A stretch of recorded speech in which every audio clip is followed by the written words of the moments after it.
네, 2022년 7월 24일 이정훈입니다. 윤석열 대통령 지지율 하락 문제에 대해서 많은 관심이 쏠리고 있습니다. 그 이유가 왜 하락을 할까요? 제가 이재명 수사를 못하는 문제, 선거 자금과 관련해 설명을 한번 드렸고, 오늘은 인사 문제에 초점을 맞춰서 윤석열 지지율 떨어지는 문제를 분석해 보겠습니다. 제목은 좌동훈 우상민이라 했건만. 제가 한 며칠 되죠? 일주일 더 됐나? 윤석열의 왼팔 오른팔은 한동훈 이상민이다. 법무부 장관, 행안부 장관이다. 근데 좌동훈은 제대로 하는 것 같기도 하는데 우상민이 영 아닌 것 같아요. 부제는 이겁니다. 윤석열 국가감과 리더십이 있는 인물을 장관으로 임명했나? 네, 굉장히 제가 질문을 좀 꽂아봤습니다. 23일이죠. 토요일날 천안에서 전국 총경회의, 경찰서장 회의가 있었습니다.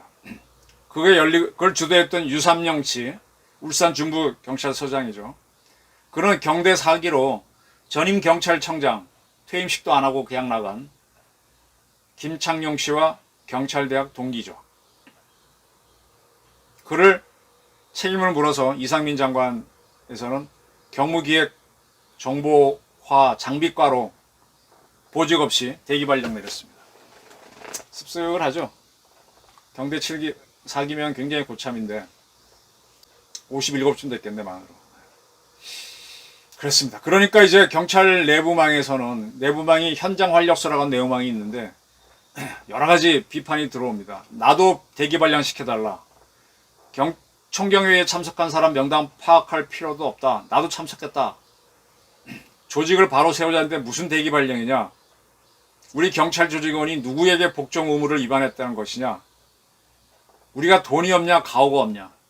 제가 이제 분석하면서 경찰에서 퇴직하면은 검사들은 나가면 변호사라고 하는 큰 돈을 벌 수 있는 새로운 직업이 있지만 경찰들은 어려워서 상부 명령에 따라갈 것이다 그랬는데 그걸 반박이라도 하듯 우리가 돈이 없냐, 가오가 없냐 이런 글까지 올라왔습니다. 그리고 이상민 씨 지시대로 움직이는 윤익은 경찰청장 후보자는 사퇴해라 라는 그런 글도 올라옵니다. 이미 당시는 큰 흠결이 생겼다. 행안부 장관과 대통령만 바라보는 청장을 우리는 원치 않는다. 그리고 직장인들이 익명을 전제로 속마음을 틀어놓는 블라인드라는 그런 커뮤니티에는 장관 오더에, 장관 지시에 후보자 윤익은 경찰청장이 고개를 숙인 것, 나대면 죽는다는 걸 보여준 것, 그럼 회의에 가면 대기 발령 내리고 죽는다는 걸 보여준 것이다 등등. 들불이 일어나는데 물 한 바가지에 잡히겠냐라는 조롱도 등장합니다.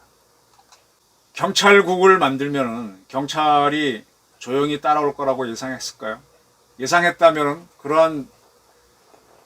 그러한 정치나 행정하는 사람은 참 식견이 없는 사람이죠. 반반은 있을 거예요 라고 봤어야 됩니다. 그럼 거기에 대한 준비를 했어야 되는데 그 준비가 미흡하니까 이런 일들이 벌어지는 거죠. 물론 시간이 지나면 다 잡힙니다. 잡히지만 후유증이 가죠. 저는 여기에서 이상민 씨, 제가 좌동훈 이상민이라고 제가 처음 명명을 했었는데 이상민이라는 사람을 다시 한번 봤어요. 사실은 이상민 씨가 이번에 장관 되기 전까지 저는 전혀 누군지도 몰랐고, 이상민 씨 다시 보니까요 83학번입니다. 서울법대. 근데 충안고등학교 나왔습니다. 충안고 서울법대. 딱 윤석열 대통령의 4년 후배입니다. 충안고등학교 서울법대. 근데 이 사람은 대학교 4학년 때 사법시험에 붙습니다. 그러니까 굉장히 공부를 잘했다는 거죠. 그리고 공부 잘한 사람들이 어디로 갑니까? 판사로 가죠. 그 다음 검사, 그 다음 변호사 계열인데 판사로 갔습니다. 제가 몇 차례 이 방송에서 뭐 제 직업이 그러니까 여러 사람하고 술 먹는데 제일 술 먹기 싫은 사람이 제가 판사라고 말씀드린 적이 있죠. 아니 뭐 이렇게 고고하게 시키기만 하고, 판사들이 그래요. 그냥 말만 이렇게 하고 뭐 하나 주워 오는 경우가 없어요. 참내 먹다가 술맛 떨어진다고 하는 직업군이 판사인데 판사만 했습니다. 판사하다가 이제 변호사 개입해갖고 있다가 이번에 들어왔습니다. 윤석열 대통령하고 얼마나 친분관계 있는지 잘 모르겠어요. 또 하나 제가 보는 사람이 지금 안보 문제에 있어서의 실무 세력의 실세라고 하는 사람이 김용헌 경호처장인데 그분은 충안고 육사 나왔습니다. 윤석열 대통령의 충안고등학교 1년 선배입니다. 그 다음에 한동훈 씨는 92학번이에요. 서울대. 재수 안 하고 92학번인데 95년도 대학교 4학년 때 사법시험 붙었습니다. 그러니까 이상민과 한동훈의 공통점은 대학교 4학년 때 사시에 붙었다. 근데 이상민은 성적이 아주 좋아서 판사를 갔고 한동훈은 그때 붙긴 붙었는데 쇼크 먹었대죠. 자기는 판사 될 줄 알았는데 판사가 안 돼서 검사로 가서 이제 장관이 된 케이스입니다. 둘 다 공부는 잘했는데 그래서 저는 하여간 안보 문제에 있다 얘기하고 두 사람을 딱 썼는데 지금 한동훈 씨는 어찌저찌 할 때부터 본인이 이제 채널A 이동재 기자 사건 등등해서 워낙 사건의 핵심에 있었기 때문에 뭐 궁적톡 개념인지 뭔지 모르지만 딱 대처를 하면서 돌파를 해내면서 스타 장관이 됐죠. 또 검사 출신이니까 검사들 자기가 움직이잖아요. 근데 판사들은 아주 그런 게 안 하죠. 이상민 씨가 전형적으로 판사처럼 움직이고 있습니다. 다 대우조선 사태가 저렇게 커졌으면은 경찰을 이끌겠다고 하는 책임자답게 대통령이 뭐 지시가 있기 전이라도 먼저 내려가서 경찰청 책임자 만나고 뭐 하고 하다못해 이정식 고용노동부 장관하고 같이 가서라도 해야 되는데 아무것도 안 하다가 대통령이 대우조선 불법 파업 좌시할 수 없다라고 하니까 그때서야 움직이잖아요. 이게 판사적 행정관료의 마인드. 그래서 저는 제가 이상민 씨의 능력을 사람은 굉장히 나이스하고 젠틀맨이겠죠. 근데 이 장관이라고 하는 거는 특히 행정부 장관, 법무부 장관, 고용노동부 장관은 험한 사태에 들어가서 싸워야 되는 장관이거든요. 그래서 스타가 되거나 아니면 한순간에 망하는 자리죠. 근데 거기에 보내는 사람을 너무 얌전한 사람 시킨 게 아니냐 제가 윤석열 대통령한테 드리는 질문입니다. 싸움꾼을 보냈어야지. 정치적이고. 대우조선 사태는 운 좋게 넘어갔는데 그것도 못했으면 바보 된다고 제가 썼었죠. 근데 지금 경찰에서 저렇게 반발하니까 기꺼이 대기 발령. 물론 이기긴 이길 거예요. 근데 영 대처하는 게 한마디만 하면 판결문 쓰면 이해하고 그거 막 각자 분석해서 항소나하는 그런 시스템이 너무 익숙한 거 아니냐. 여긴 정치의 세계인데 이상민한테 문제 있다는 얘기입니다. 근데 그런 이상민을 누가 뽑았느냐? 윤석열이 뽑았어. 왜? 충안고등학교 서울법대 후배니까. 한동훈 씨는 현대고등학교로 고등학교는 다르지만은 검사에서 자기 인맥으로 관리했고 똑똑하니까 시켰는데 거기는 어떻게 이제 본인이 채널A 사건에서 입고하니까 잘 대처를 했는데 여기는 무너지고 있다라는 거. 자, 또 하나 제가 보는 게 지금 국방 문제입니다. 제가 어제 방송에선가 통일부 장관한테 지시한 거하고 국방부 장관한테 지시한 걸 보게 되면 윤석열 대통령의 대북관이 정리가 안 돼 있다.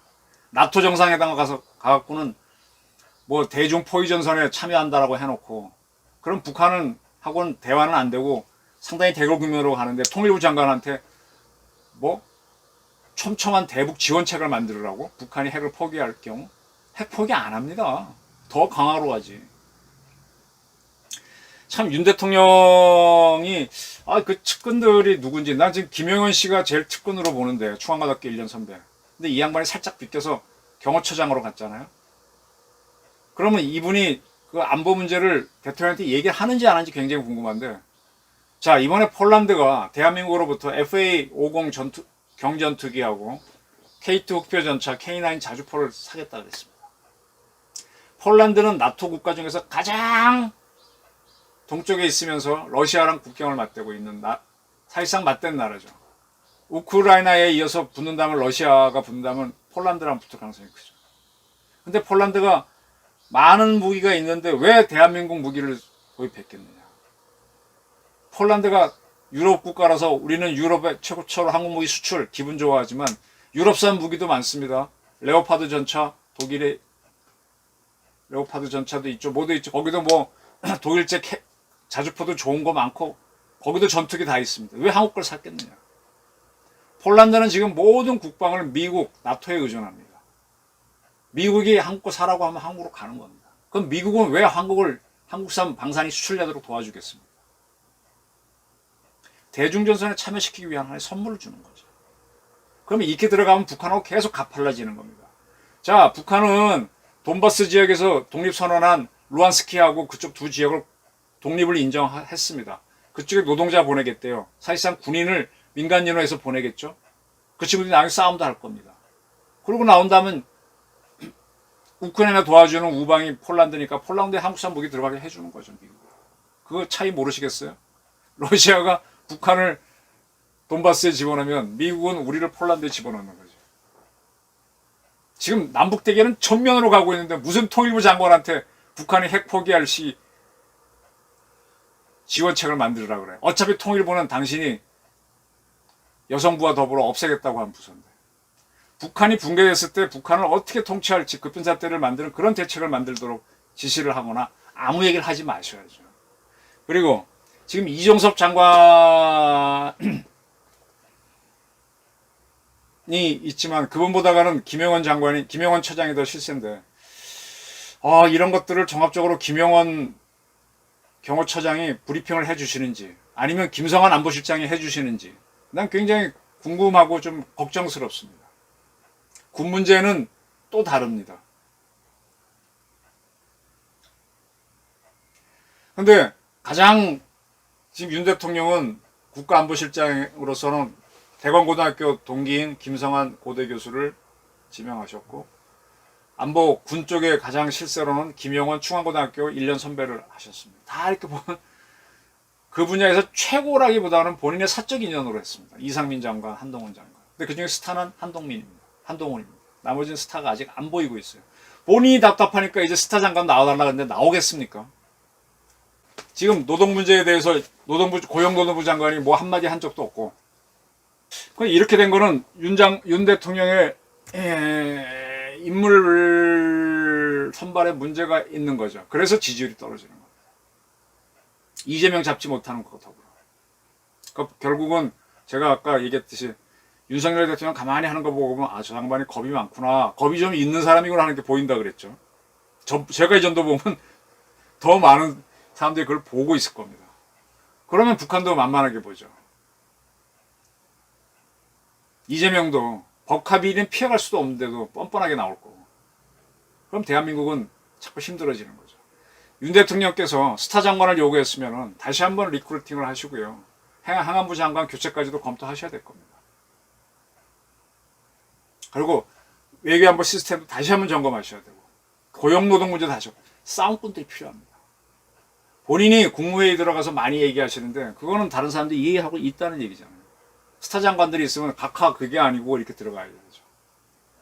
그래서 그 사람들이 각하 그게 아니고 해서 자기 아이디어로 하다가 성공하든 좌멸하든 그렇게 되면서 여러 스타 장관들이 나오는 거지. 얘 듣고 나가서 어떻게 스타 장관이 나옵니까? 아니면 신적으로 아주 탁월하게 잘하든지. 그건 윤석열 대통령도 그걸 못 보여주고 있거든요. 지금 제가 계속 이 통치라고 하는 거는